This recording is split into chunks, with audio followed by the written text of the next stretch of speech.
ओम नमः सिद्धेभ्यः। ओम नमः सिद्धेभ्यः। जब लो आदि ब्रह्मा ऋषभ देव भगवान की जय। अयोध्या शाश्वत तीर्थ क्षेत्र की जय। परम पूज्य गणिनी प्रमुख श्री ज्ञानमती माता जी की जय।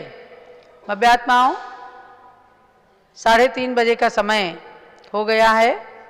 आप सब गोमठ सार जीवकांड की पुस्तकें निकाल लीजिए। क्लास प्रारंभ होने वाली है। आपको जानना है, आज है मगशिर शुक्ला चतुर्दशी, यानी मगशिर का महीना समाप्त हो रहा है। इसे अवध प्रांत में अगहन का महीना कहते हैं। और आज हरेनाथ भगवान जो 18वें तीर्थंकर हैं, उनका जन्म कल्याणक है। इस अवसर पर अयोध्या में भगवान हरेनाथ की पालकी यात्रा निकालकर पांडुक शिला पर जन्माभिषेक हुआ। उनका पालना झुलाया गया। जन्म कल्याणक के प्रतीक में रत्न वृष्टि आदि हो रही हैं। ये भी दृश्य आपको देखने को मिलेंगे।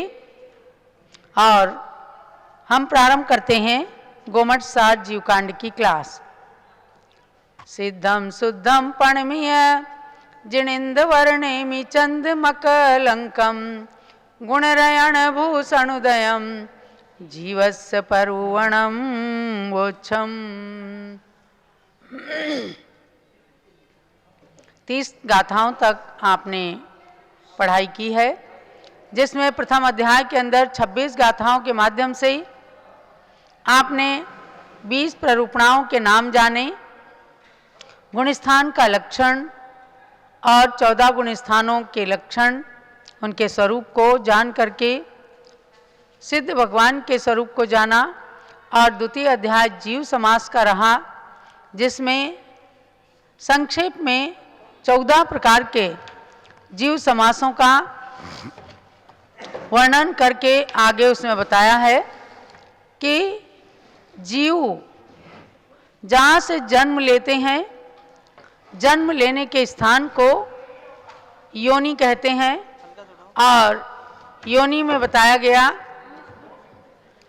कि 2 भेद हैं, आकृति योनि और गुण योनि। तो आकृति योनि के 3 भेद बताए हैं, शंखावर्त, कूर्मोन्नत और वंशपत्र योनि। इनमें से शंखावर्त योनि में गर्भ नहीं रहता। कूर्मोन्नत योनि में तीर्थंकर, चक्रवर्ती, अर्धचक्री, बलभद्र आदि तद्भव मोक्षगामी महापुरुषों के जन्म होते हैं। और वंशपत्र योनि में साधारण मनुष्यों के जन्म होते हैं। अब 31 नंबर की गाथा में आएंगे गुण योनि के भेद। चलिएगा, माइक ले लो। जम्मम खलु सम्मुच्छण जम्मम खलु सम्मुच्छण गभ्भुवादादुहोदित जोणी गभ्भुवादादुहोदित जोणी सच्चित्त सीध सौड सच्चित सीध सौड सेदर्मिसाय पतेयम सेदर्मिसाय पतेयम। सामूहिक रूप में गाथा का उच्चारण कीजिए। जम्मम खलु सम्मुच्छण गभ्भुवादादुहोदित जोणी सच्चित सीध सौड सेदर्मिसाय पतेयम। गुण योनि माने किस योनि का क्या स्वरूप है, उसका क्या गुण है, ये बताना है। जन्म खलु सम्मूर्छन गर्भोपपादास्तु भवति तद्योनयः सचित्त शीत संव्रत सेतर मिश्राश्च प्रत्येकम। अर्थात ध्यान से सुनिएगा, नोट भी करिएगा, क्योंकि आपकी परीक्षा भी ली जाएगी। जन्म 3 प्रकार का होता है, सम्मूर्छन जन्म, गर्भ जन्म और उपपाद जन्म। तो इन जन्मों की आधारभूत 9 प्रकार की गुण योनि भी बताई हैं। सचित्त, शीत, संव्रत और इससे उल्टी अचित्त, उष्ण, विव्रत और मिश्र सचित्ता चित्त, शीतोष्ण, समृत, विव्रत। इस प्रकार से 9 योनियां हैं जो गुण योनि के नाम से जानी गई हैं। सामान्यतया गुण योनि के 9 भेद बताए। इन 9 योनियों को जान करके आपको जानना है कि योनियों के 84 लाख भेद भी हैं। 84 लाख योनि के भेद को जानने के लिए 32 नंबर की गाथा पर आ जाएं। निच्चिदर धादु सत्तय, निच्चिदर धादु सत्य, तरुदस वियलिंदियेषु छचेव, तरुदस विंध्यच्छेव,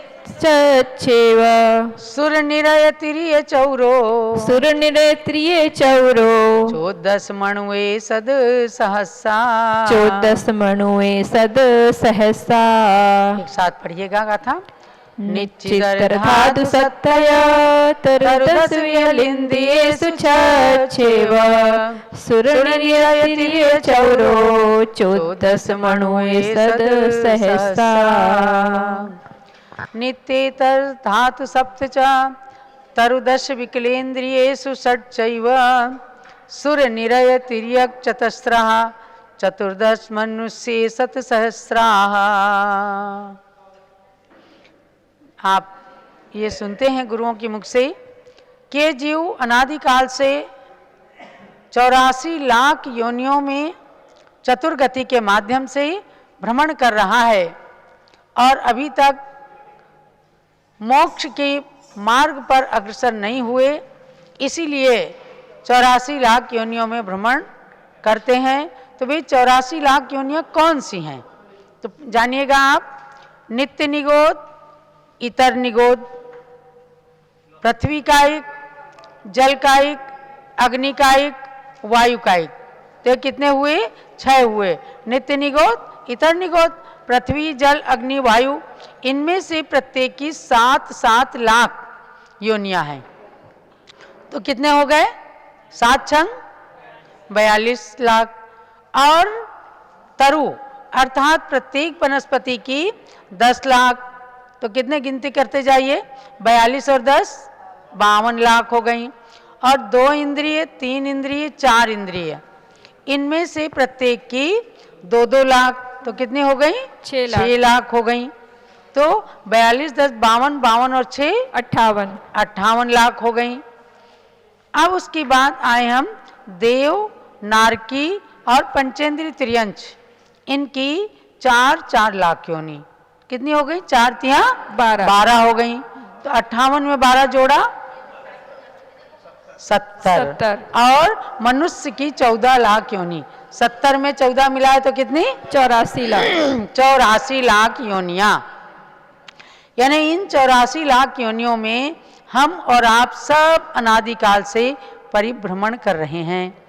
और 3 लोक के अंदर जो त्रस नाली है बीचों बीच में, उस त्रस नाली के अंदर नीचे से लेकर ऊपर तक, अर्थात केवल 5 अनुत्तर विमानों को छोड़ करके, सौधर्म इंद्र, ईशान इंद्र की पर्याय को छोड़ करके, लोकांतिक देवों को छोड़ करके और बाकी सारी योनियों में हम सब घूम चुके हैं। ये 84 लाख योनियां विशेष रूप से आपको ध्यान देनी है। हमें पूज्य गण्य ज्ञानमती माता जी ने 84 लाख योनि परिभ्रमण निवारण व्रत भी बीच में बताया है। उसके 84 व्रत भी हैं और 14 व्रत भी हैं। केवल बहुत सारे हजारों हजार लोगों ने इस व्रत को लिया, क्योंकि सबकी इच्छा रहती है हम संसार के दुखों से छूटकर और अनंत सुख के प्राप्ति की ओर अग्रसर हो जाएं। उसी के अंदर एक स्तुति है, उसके अंदर सारी ये डिटेल दी गई है कि किस प्रकार से कितनी योनियां किसकी होती हैं। मनुज तन से मोक्ष जाने की घड़ी कब आएगी, हे प्रभु पर्याय मेरी कब सफल हो पाएगी। हे भगवान, मनुष्य पर्याय को पाया है, मोक्ष जाने की घड़ी कब आएगी और कब हम इस पर्याय को, अपनी मनुष्य पर्याय को सफल कर पाएंगे। इस स्तुति के अंदर एक इंद्रिय की 42 लाख योनि सब बता दिया कि नित्य, निगोद, इतर निगोद, पृथ्वी का एक, जल का एक, अग्नि का एक, वायु का एक, इन सब में, इनमें जा कर के कभी नहीं देश ना मिल पाएगी। हे प्रभु पर्याय मेरी कब सफल हो पाएगी। तो आपको गोमट सार जीव कांड के अंदर इस 32 नंबर की गाथा को पढ़ करके केवल योनियों के नाम भेद ही नहीं याद करने हैं, बल्कि उन योनियों में मनुष्य योनि जो हमने पाई है उसकी सफलता पर विचार करना है, चिंतन करना है कि बड़ी मुश्किल से हमें मनुष्य योनि प्राप्त हुई है और इसको हम अब सफल करके और मोक्ष मार्ग पर बढ़ें। तो एक इसमें बहुत मार्मिक बात है, 2 सहस्र सागर 96 कोटि पूर्व से कुछ अधिक, कहाँ त्रस पर्याय का उत्कृष्ट काल है भव्य जन, फिर मिले एकेंद्र तन यदि मुक्ति नहीं मिल पाएगी। हे प्रभु पर्याय मेरी कब सफल हो पाएगी।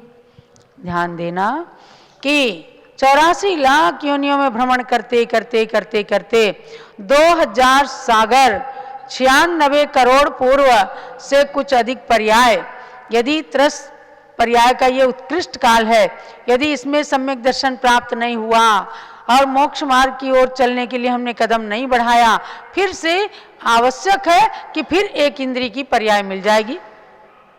जहाँ आँख नहीं, कान नहीं, कुछ नहीं, कोई संबोधन नहीं कर सकता, ऐसी पर्याय हमें ना मिले, ऐसे भगवान से प्रार्थना करना है। और अब इस द्वितीय अध्याय का अंतिम श्लोक है जिसमें कुल कोटि के भेद बताए हैं।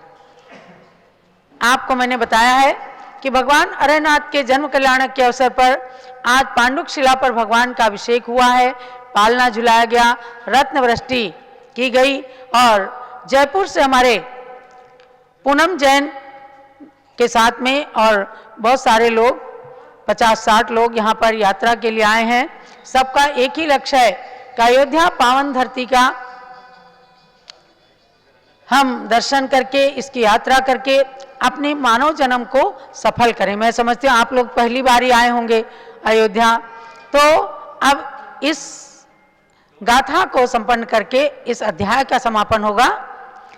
एयाय कोडि कोडि कोडि कोडि 97 उदीय सद सहसाईं 97 उदीय सद सहसाईं वर्णम कोडि सहसा वर्णम कोडि सहसा सौमंगीणम कुलाणम य संवंगीणम कुलाणम य।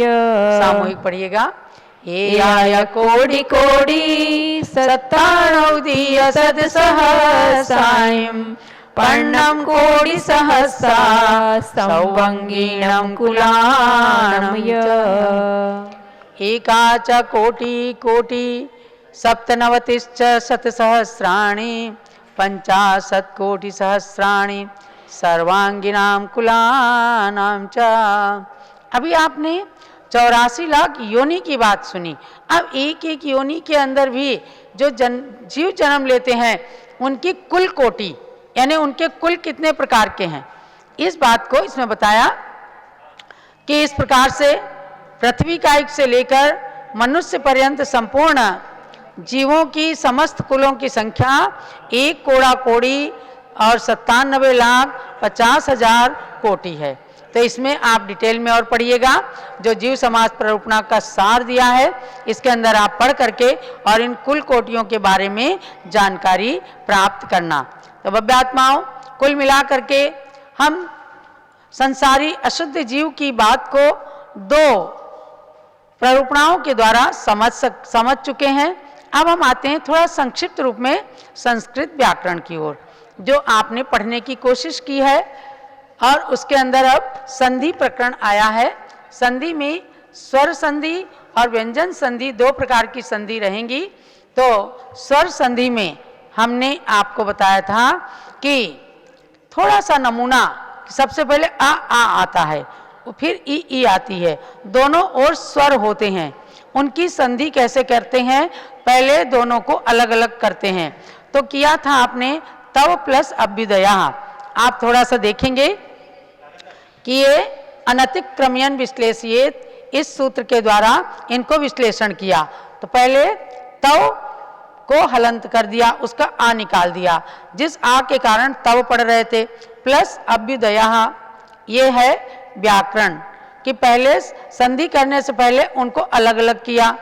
अब उसके बाद में समाना सवर्णे दीर्घी भवति परश्च लोपम, इस 24 नंबर सूत्र से जब जैसे आ है, इधर भी आ है, तो ये समान सवर्ण है, उनमें पहले आ को दीर्घ कर दिया, तो ये हलंत है, इसको दीर्घ किया, यानी छोटा आ जो है वो बड़ा आ हो गया, प्लस अभ्युदया का जो है परश्च लोपम, ये पर का इसका लोप कर दिया, तो इसका लोप हो गया। अब फिर क्या रहा, तव तव आ प्लस भ्युदया। उसके बाद सूत्र लगता है 25 नंबर, व्यंजन मस्वरम परवर्णम नयेत, यानी कि ये अब भ्युदया जो है ये व्यंजन है, इस व्यंजन को इससे संधि कर देते हैं स्वर के साथ, तो तवा भ्युदया ऐसा बन जाता है। ये आपको जाना, जैसे साधारण व्याकरण में आपने क्लास के अंदर पढ़ा होगा कि छोटा आ बड़ा, छोटा आ छोटा मिलकर बड़ा आ हो जाता है, तो उसका नियम ये है कि एक आ को बड़ा कर देते हैं, एक आ का लोप कर देते हैं, पुनः व्यंजन को स्वर में मिला देते हैं, तो 25 नंबर सूत्र से हमेशा संधि होती है, व्यंजन मस्वरम परवर्णम नयेत। ये एक आपको नमूना दिखाया गया तव प्लस अभ्युदया का, तवाभ्युदया। इसी प्रकार से आप कांता प्लस आगता, दधि प्लस इदम, इसके पूरे पूरे रूप इसके अंदर दिखाए गए हैं। हमें पूज्य बड़ी माता जी ने ये प्रारंभिक संधि प्रकरण को जानने के लिए ऐसे दध ई प्लस इदम, फिर ऐसे कर लेंगे छोटी ई को बड़ी ई और इधर की ई को लोप कर देंगे, दधिदम बन जाएगा, ऐसे नदी हते बन गया, ऐसे वसु भयो बन गया। आपकी कोई भी क्वेरी हो आप व्हाट्सएप नंबर से संपर्क करके जरूर उसको पूछें, ताकि आपको ये व्याकरण, प्रारंभिक व्याकरण है, ये आपकी समझ में आ जाए। यानी ये स्वर संधि है और छोटे ह्रस्व को मिला करके दीर्घ करने की ये प्रक्रिया बताई गई है। तो इस प्रकार से संधि होने से ये पद सिद्ध हो गए। तो संधि करने के लिए पहले विक्रय कर, जैसे दो परस्पर विपक्षी व्यक्ति हैं और उनमें शत्रु को मित्र बना देना, संधि का मतलब क्या है, दो जनों को आपस में मिला देना या बहुत सारे लोगों को आपस में मिला देना, ये संधि है। ऐसे ही शब्दों को आपस में मिला देना ये संधि है। आगे ये 25 नंबर सूत्र तक हुआ है, उसके बाद में 26 नंबर सूत्र से आगे प्रकरण चलेगा। आज हमारे बीच में कहाँ गए डॉक्टर जीवन प्रकाश जी? हाँ, आज हमारे बीच में जो जयपुर से यात्रा संघ आया हुआ है, कल भी आपने देखा था कि बहुत सारे लोग यहाँ पर आए थे। नित्य ही यात्रियों का आवागमन चल रहा है, क्योंकि अयोध्या तीर्थ का काफ़ी प्रचार प्रसार हुआ है। इस अवसर पर परम पूज्य गणिनी प्रमुख श्री ज्ञानमती माता जी आगंतुक तीर्थ यात्रियों को अपना संबोधन प्रदान कर रही हैं, और इसके पश्चात पूज्य माता जी की पूजन, जो विशेष पूजन करने के लिए जयपुर के यात्रीगण अपना सामान लेकर, सामग्री लेकर के आए हैं, पूजन भी यहाँ संपन्न होगी। जब लो पूज्य गणिनी ज्ञानमती माता जी की जय। ओम नमः सिद्धेभ्यः, सब लोग बोलिए, हाथ जोड़ लीजिए। ओम नमः सिद्धेभ्यः, ओम नमः सिद्धेभ्यः, ओम नमः सिद्धेभ्यः। हरनाथ भगवंत है गुण अनंत भंडार, तीन रत्न के हेतु है नमो अनंतो बार। अभ्यात्मा, जब भगवान का जन्म होता है तो स्वयं इंद्रों के आसन हिल उठते हैं, मुकुट झुक जाते हैं और अपने आप कल्पवृक्षों से वृष्टि होने लगती है, पुष्प वृष्टि होने लगती है।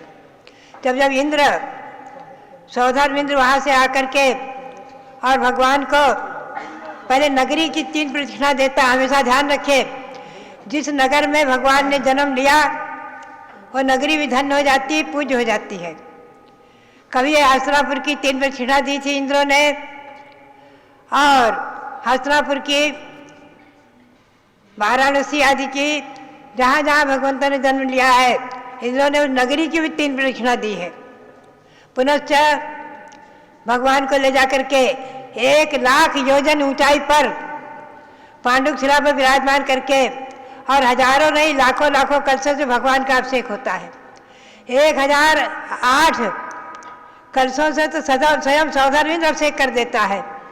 फिर इंद्राणियाँ सब और इंद्र और देवगण लाखों कलशों से अभिषेक करते हैं, और जन्मजात बालक सभी अभिषेक को झेल लेता है और घबराता नहीं है, हिलता नहीं, डुलता नहीं है। बात ध्यान रखें, ये ऐसी महिमा क्या है, तीर्थंकर प्रकृति की है। ऐसी ये जन्मभूमि अयोध्या जहाँ हम और आप बैठे हैं, ये एक नहीं अनंतों अनंतों बार अनंतों तीर्थंकरों से धन्य हो चुकी है। और इस अवसरपड़ी काल में 5 भगवंतों के जन्म कल्याणक से धन्य हुई है। आज हरेनाथ भगवान जो जन्म लिया है, इनका जन्म हस्तिनापुर में हुआ, और इनसे वो हस्तिनापुर नगरी धन्य हुई है। वहाँ पर विश्व शांति त्रिमूर्ति मंदिर बहुत सुंदर बना हुआ है, और ऐसे 31 फुट भगवान खड़े हैं, विराजमान हैं। उनका भी अभी अभिषेक हमको दिखा रहे थे जूम चैनल के माध्यम से, वीडियो के माध्यम से। वहाँ भी अभिषेक कर रहे हैं, और पांडुक शिला भी अभिषेक का ये अवसर केवल अभी हस्तिनापुर में ही प्राप्त होता है और कहीं नहीं मिल जाता है, क्योंकि वहीं एक पांडुक शिला बनी है असली सुमेरु पर्वत पर। यहाँ तो केवल पांडुक शिला बना दी, और वहाँ सुमेरु पर्वत है, और उसके ईशान कोण में पांडुक शिला है, उस पर भगवान का जन्माभिषेक होता है। ऐसा है भगवान का जन्माभिषेक, जन्म कल्याणक अभिषेक अभी आप लोगों ने किया है। महान महान पुण्य का संचय किया है। इस पुण्य की कल्पना और महिमा हम और आप सोच भी नहीं सकते हैं।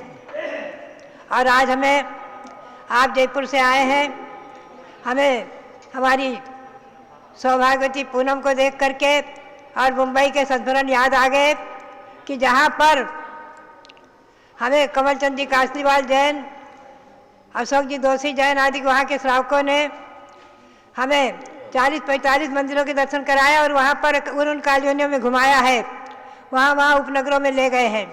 और वहाँ पर हमारी पूनम जैन को सांस्कृतिक विभाग सौंपा गया था।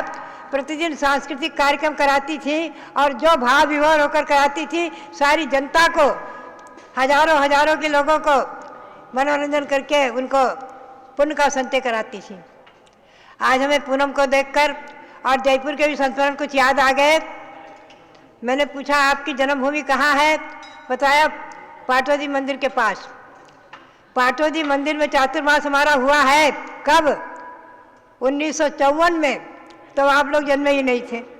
1954 में हमारा चातुर्मास हुआ है, ईस्वी सन 1954 में पाटोदी मंदिर में हम रहे हैं। हम और हमारे साथ एक अम्मा थी, विशालमती छिलिका माता जी, और भारत रत्न देशभूषण जी महाराज दीवान जी मंदिर में ठहरे हुए थे। ये पहला चातुर्मास हमारा टिकैत नगर में हुआ, दीक्षा लेकर के सन 53 का, इसी सन 1953 का, और 1954 का चातुर्मास हुआ जयपुर में पाटोदी मंदिर में। और तीसरा चातुर्मास हुआ पुनः छिलिका का हमारा छिलिकावस्था में मसवड़ महाराष्ट्र में, जहाँ से कुंथलगिरी में हमने आचार्य श्री सांसार महाराज की संलेखना देखी। उसके बाद आरिका दीक्षा ले ली। सन 56 में पुनः चातुर्मास हुआ जयपुर में खानिया में आचार्य श्री वीर साहब के साथ में।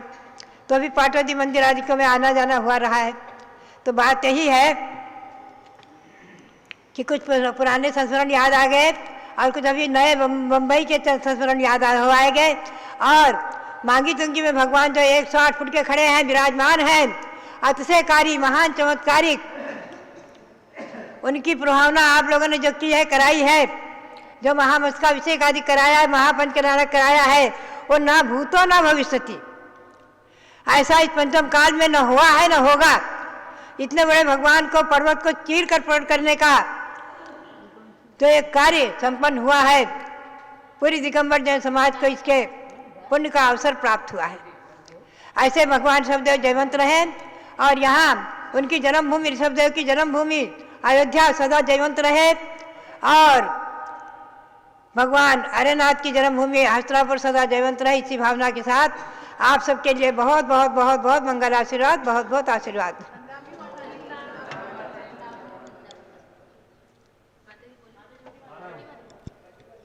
आइए जीवन प्रकाश जी आ जाएं और आगंतुक अतिथियों का जिनका भी सम्मान करना हो कर लें। पूजन शुरू करते हैं पूज्य गणनी ज्ञानमती माता जी की। कहाँ पहले चारी चक्रवर्ती आचार्य शांति सागर महाराज के चरणों में अर्घ्य चढ़ाएंगे। ओम ह्रीम चारित्र चक्रवर्ती 20वीं सदी के प्रथमाचार्य श्री शांति सागर महामुनीन्द्रा अर्घ्यम निर्पामीति स्वाहा। ओम ह्रीम चारित्र चूड़ामणि आचार्य श्री वीर सागर मुनीन्द्रा अर्घ्यम निर्पामीति स्वाहा। पूजन करो जी श्री गणनी ज्ञानमती माता जी की पूजन करो जी, जिनकी पूजन करने से अज्ञान तिमिर नस जाता है, जिनकी दिव्य देशना से शुभ ज्ञान हृदय बस जाता है।